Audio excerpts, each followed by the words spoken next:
Good morning, ladies and gentlemen, and welcome to the Hardwood Nation podcast with your boy, CEO Anthony, and my main man, my number one co-host, Bryce Ward. What is up, Bryce? Don't be hurting Pat's feelings. No, I'm not hurting Pat's feelings. We started the Hardwood Uncut podcast on Wednesday, and it was fantastic. It was great. We even got a comment on it, so it was pretty good.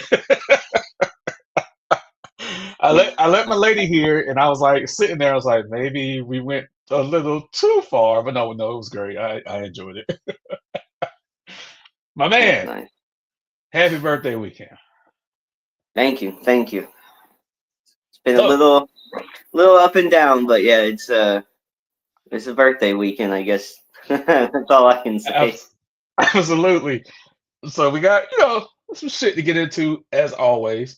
Yeah. I'll let you have the stage first because I know last week you got Paolo back and we did record last week. So how happy are you that Paulo's back? I think Franz may be back within the next 2 to 3 weeks. How are you feeling about your team right now? Because they held the fort down. They held it down. Well, we definitely got Paolo back, which was nice, and you can tell he's a little rusty. He was a little hesitant to really drive with a lot of confidence, at least that first game back, even though he dropped 30, 34 points, something like that. And his handle is a little loose. Milwaukee had a really good game plan against him, just trying to get up underneath him and having the guards disrupt his dribble. He had a lot of turnovers that game. Um, it seems like he's slowly getting back into not game shape, but game habits and being comfortable out there, even though he's still scoring points. The guy's a natural bucket. He's been disrupted in other smaller ways, just kind of getting his rhythm back. Is huge again. Morale boost for the team. However, we've lost more players since then. Goga Batadze ended up in concussion protocols. He got hit the other head in the head one night, and then also hurt his hip in the same game, I guess. The fuck? Um, Jalen Suggs has a lower back strain, um, and I think those are the two newest ones. So as soon as we get Paolo back, we lose Suggs and Batadze, two more of our starters. So um, there are a couple games where we only had 8 guys available. So even though we've got Paolo back, the team is still in shambles. It's rough. It's rough some nights. Like they can string together like a moral victory and come back on some of these teams, but it's not working the same way it did a few weeks ago when we still had people healthy, but Paolo and Franz were still out. So it's just been different. It's been very nice, though, of course, to have Paolo back. Franz has quickly entered that stage of his recovery where it's just getting his conditioning right. The oblique tear has healed. And there are some videos of him. I think it was yesterday, the other night before the game. Franz was looking pretty good before practice. I won't be surprised if he comes back like mid next week or towards the end of next week. So within like a week and a half, so we're gonna have Franz and Paolo back on the court. I can't tell you how long I've waited for that. Even to start the season, the 5 games Paolo played, Franz was sick. Franz Mhm. didn't look anything like he did after the Paolo injury. The first couple games, you could tell he was not. Visibly he was not feeling good. So the Magic haven't even gotten a couple games of both of these guys healthy. But to be honest, our calling card is defense. So Franz is an underrated defensive player, so having him back will be nice, but we really need Jalen Suggs. I really can't wait to see this team, and all Magic fans can't wait to see this team, at least their starting lineup, fully healthy. They started the season with Wendell Carter Jr. as a center, and Goga Batadze, I think, has earned that starting center spot now. I think we've seen that since Wendell's come back as well, and so I can't wait to see this team with Jalen Suggs, KCP, Franz, Paolo, and Goga all on the court at the same time, and we might finally be within, like I said, Franz is coming back, Suggs will be back around that time too, I think, and we're just waiting for Goga to clear concussion protocol. So the Magic might finally be getting their starting lineup back soon. But having Paolo back was nice. Even the games we lose, it's nice to have Paolo out there to add entertainment to the loss. But the East is too tight for us to lose too many games. So hopefully they're back sooner rather than later. Our team's dangerous when they are healthy, of course. So, but Paolo's back. Everybody's happy Paolo's back. Paolo's happy he's back. So it's nice to see our all-star back on the court. Let me bring up the standings real quick. It's funny because I was looking at the standings and I saw you guys' position, and for a minute I thought that was the Heat's position. I'm like, wait a minute. So really quick, you guys have dropped from 4th to 7th, but you're only 2.5 games back from the 4th spot where you guys were for the duration of most of the season. Because you're pretty much at the halfway point right now. Speaking of returns, let me just do a little something real quick.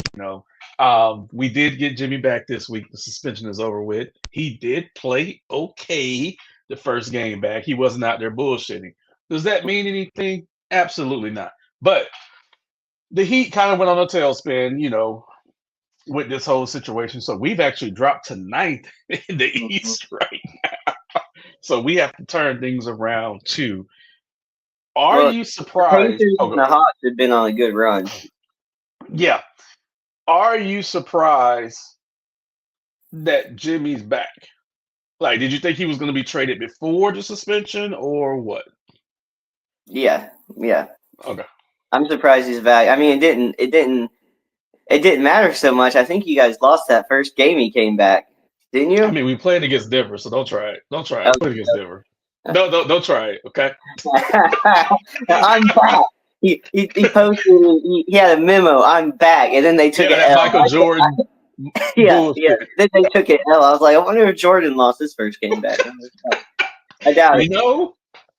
It was against Atlanta, and I think the Bulls won that game. It was against Atlanta. I think the Bulls won that game.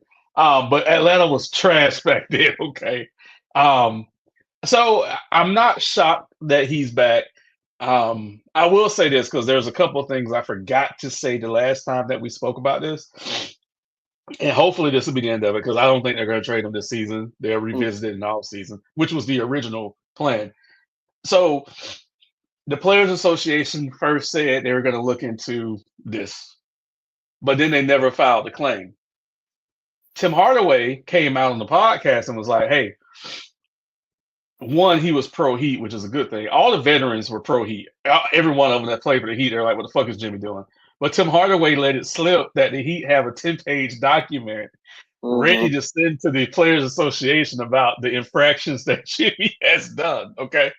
And then people are like, well, where the fuck did he get it from? Well, where did he get this news from? And I'm sitting there and I'm thinking, I'm like, well, let's see.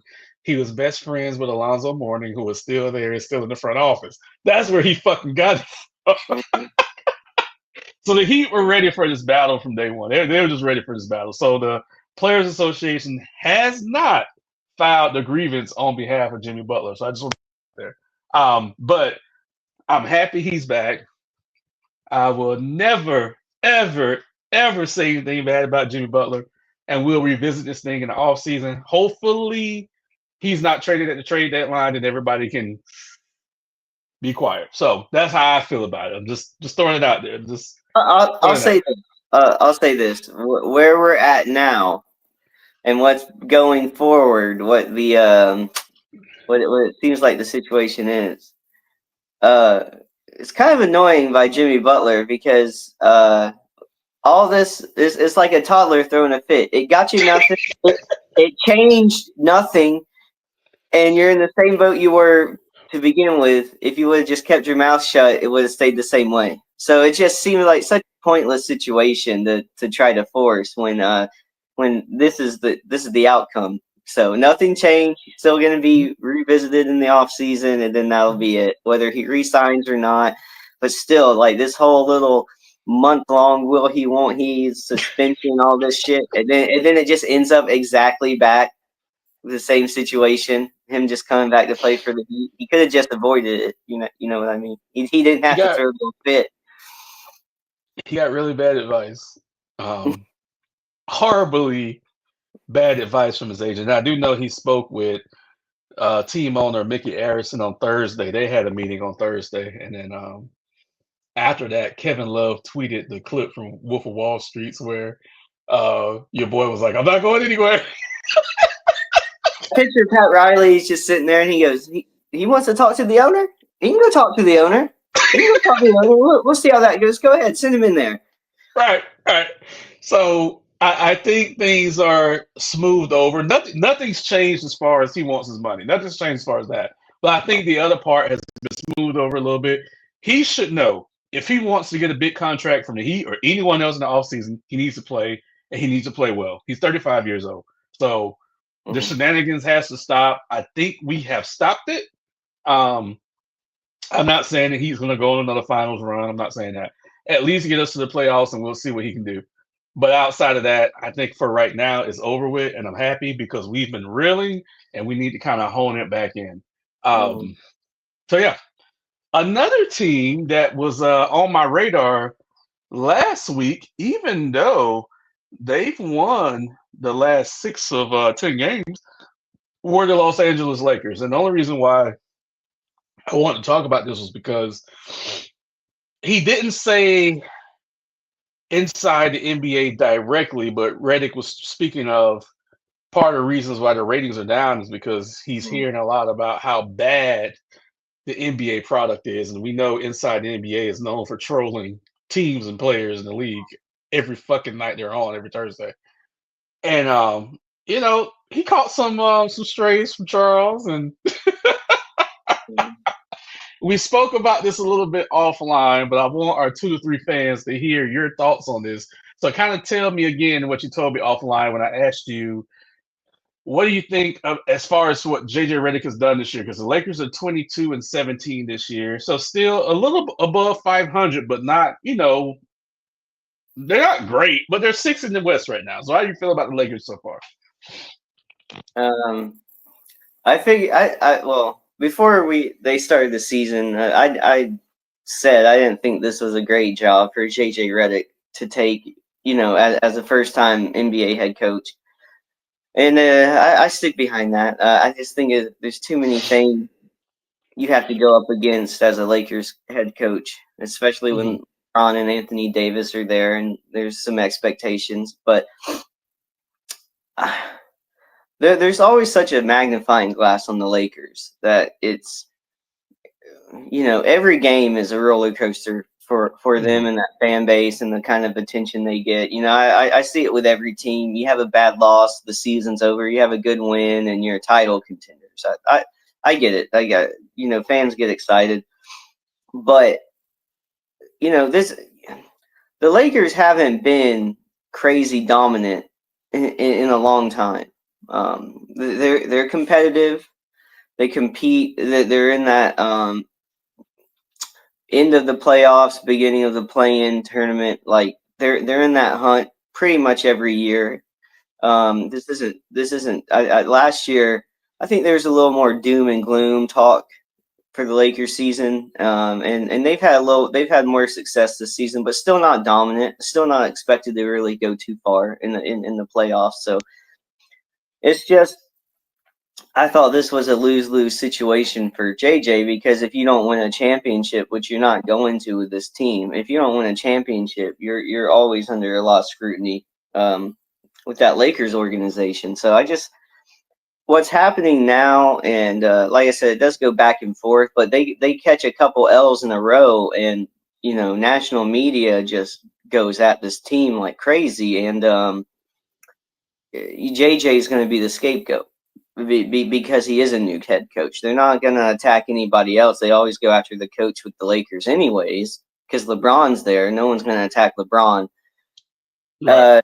It just seemed like, when they're losing, what I thought would be the case does tend to happen with JJ and the Lakers. It's just that's where all the blame goes. So I think we're going to see pretty much how this season's went so far. We're going to see a continuation through the end of the season. I don't really know what a successful season for the Lakers and JJ will be in terms of like if they want to keep him around.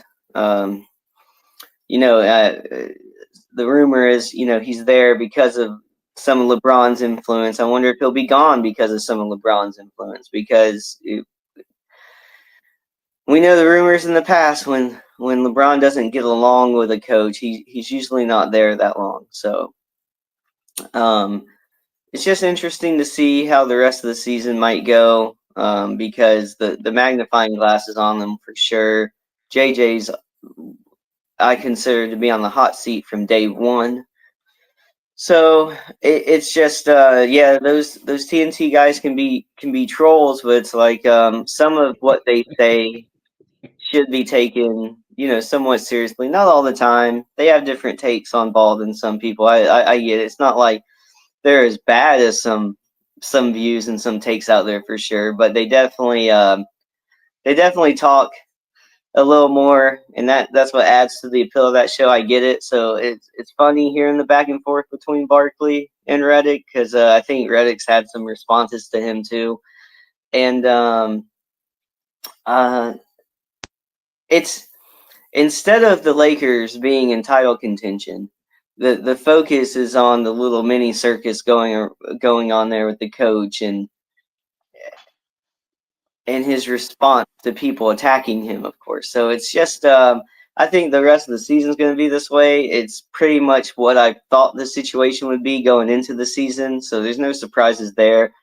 I just thought it was a lose-lose kind of situation for JJ. So it's, the Lakers are okay. They're not dominant. They're not going to win a championship. I'll be interested to see everyone's opinion at the end of the season in terms of how they move forward, because they're going to have a scapegoat because they're not going to win a championship. I just don't know if they're going to feel the need to fire their head coach again like they did last year. So I guess we'll just have to see. There's always a scapegoat from a LeBron James led team, always. So just to put it in perspective, you know what? Fuck you. Just to put it in perspective, the Lakers at this point this year versus last year are only 3 games ahead of the pace where they're at this point in the season last year. So there's not an astronomical difference between what JJ was doing versus what Darvin Ham was doing. So let me just throw that out there. Next topic is going to be the top of the Western Conference. So it's clear that we see a youth movement there. Not so much in the East, but in the West, we do see a youth movement. I need to see more of Houston. I know what Memphis is, but when I look at number one, it just baffles me. And I know Shea is great. Don't get me wrong. I love Shea. He's one of my boys. I absolutely love Shea. But it just baffles me that OKC is number one and Houston number two. Like, I can't wrap my mind around this. I mean, it's young guys playing good, energetic defense. That's the common denominator there. All right. So with that said, 1, 2, and 3. Do you think one of those top 3 teams make it to the NBA Finals? Represents the Western Conference in the NBA Finals this year.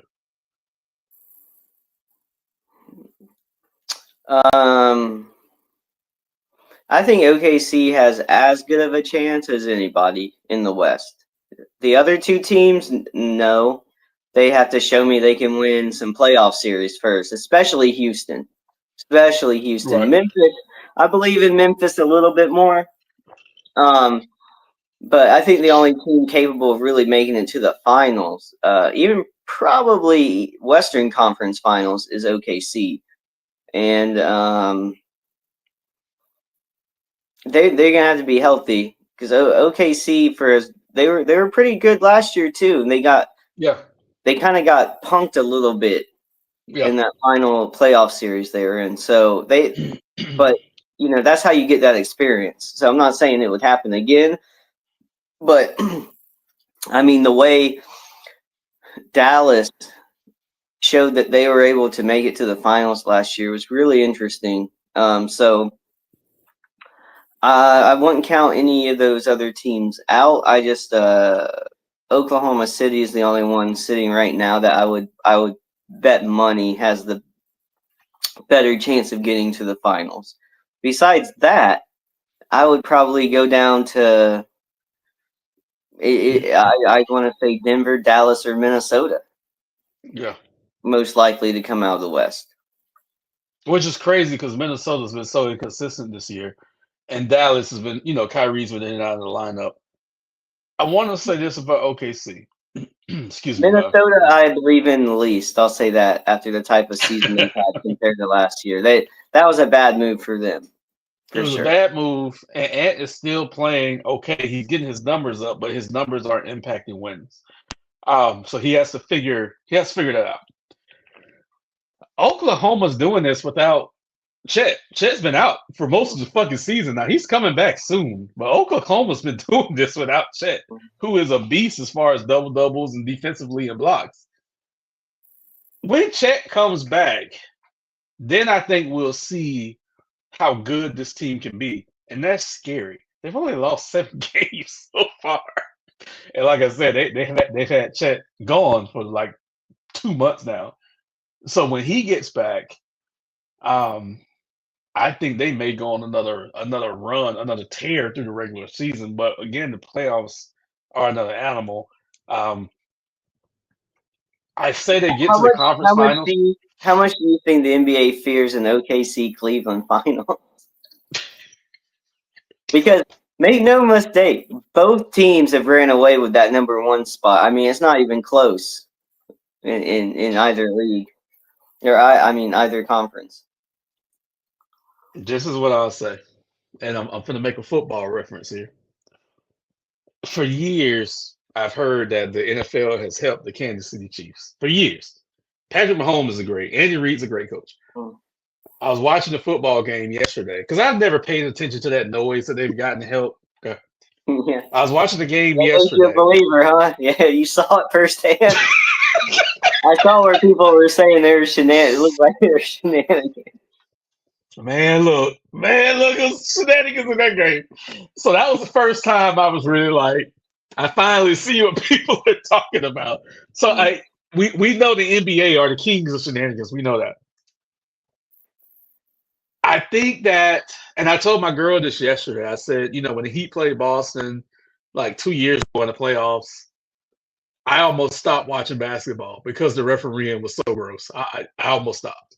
And we almost still won, let me say that, but it was gross. I think the NBA, I think they would rather have Memphis versus OKC. Only because people fuck with Ja. Don't get me wrong, people fuck with Jay, but the people with Shay, forgive me, but the people really fuck with Ja. So I think they would rather have Memphis over OKC, or the safe bet is always Jokic. So we'll see. We'll see what happens, but we might see some shenanigans this year. In the Eastern Conference, even though I saw Cleveland in Miami, and Miami beat them, believe it or not, I still think Boston is the safe bet right now. They come out of the East. I still think that because Boston is just, as a team, they're still impressive. As a team, as a totality of the team, not one guy, but as a totality of the team, they're still impressive. So I think Boston is still the team to come out of the East. I think Cleveland could be clipped if they run into either New York or Milwaukee, because Milwaukee's turned it on now. Finally, they've turned it on. So I think Cleveland can be clipped. I don't think any team in the Eastern Conference right now can beat Boston. I just don't see it. Outside of you guys, which would be kind of like a long shot right now with the play-in tournament, because Boston, traditionally you guys would play Boston in the first round right now, but the play-in tournament kind of fucks that up a little bit. So I don't think you guys would see them. But I think Boston comes out of the East. So if I had to predict the NBA Finals right now, I would say Boston and I would say Memphis. And the dynamic there between those two teams, you're gonna have your classic villains versus your classic heroes. So I think the NBA would go because people don't see OKC as like they don't see Shea as a villain. Everybody loves Shea, but the NBA could frame Ja as that villain, that bad boy that they could put up against the Golden Boy and Jason Tatum. So that's the storyline that they can go with. Just saying. I think I'm gonna make a bold claim. I think the final is gonna be Denver Cleveland.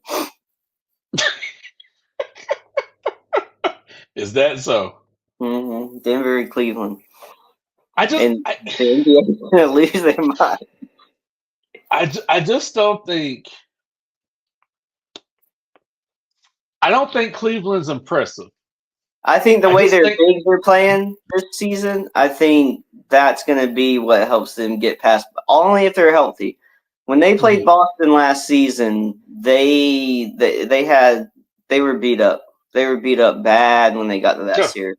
everybody was beat up that Boston played last year. Everybody. No Jared Allen and Donovan Mitchell, I think, was playing on one leg. So He missed a couple of games, I think.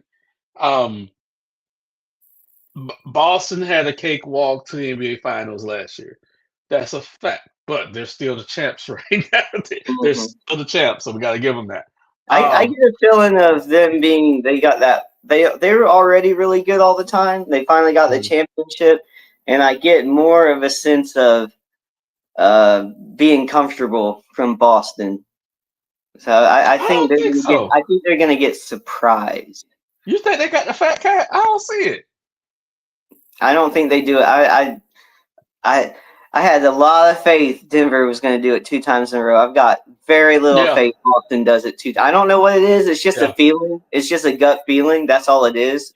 That I don't think Boston pulls it off twice. Denver was shocking. That was really shocking. But I will say this about Boston, and God knows I've shitted on Boston for 10 years. Y'all know that. I'll say this about Boston. Most of that playoff run last year, until like game 3 or 4 of the finals, they didn't have Porzingis. Porzingis already took care of his injury and just came back.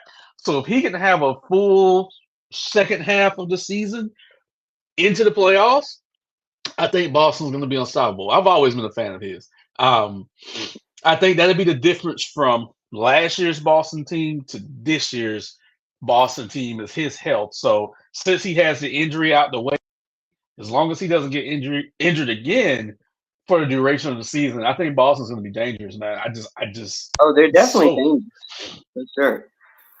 And always my boy Drew Holiday. Always. Drew, come to Miami next year.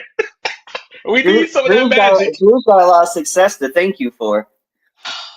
Look, we need some of that magic. Come to Miami next year. Help us out. If Jimmy's gone, just come on down and help us out. We need you. He's fucked you more than most teams. He went to Milwaukee and Boston and got rings.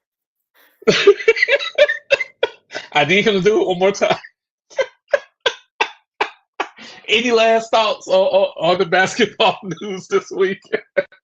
No, nothing crazy. I will be interested to see if New York can hold on to their spot for the whole season, because I think they're already feeling a bit of that Tom Thibodeau wear and tear. So of the teams that are in the top 6 right now, I could really see New York. I think Milwaukee's going to keep their spot. I don't think the Knicks fall far, but I don't know if I believe in the Knicks to be a top 3 Eastern team all season. And I really don't know the way their up and down season has went. I really don't know if Indiana can hold on or if they're just in a hot streak. And Atlanta is the ultimate wild card. I really don't know. I still see the top 6 to where are you at 9? Yeah, I put the Heat above Chicago. Obviously, there seems to be a break there, but that Anywhere from like 3 to 9. I won't be surprised if we see a lot more shuffling before the end of the season. I know Mike's asleep right now, and we're gonna do a mid-season podcast like we usually do every year. I'm gonna try to organize that today, but if Mike is to wake up and see that Detroit's ahead of Miami right now, bro, he gonna blow me up all day. You hear me? Mm-hmm. He is gonna blow that. That is, I don't know, man. Cade is great. Cade is fucking fantastic. He's a great NBA player. He's He's fantastic. been good. He's been good. He is just. Yeah, he needs to get away from there. So Yeah, I was about to say free Kate Cunningham. you gotta get away. Gotta get away from there. That's the type of point guard that you guys could really use. I'm just throwing that out there.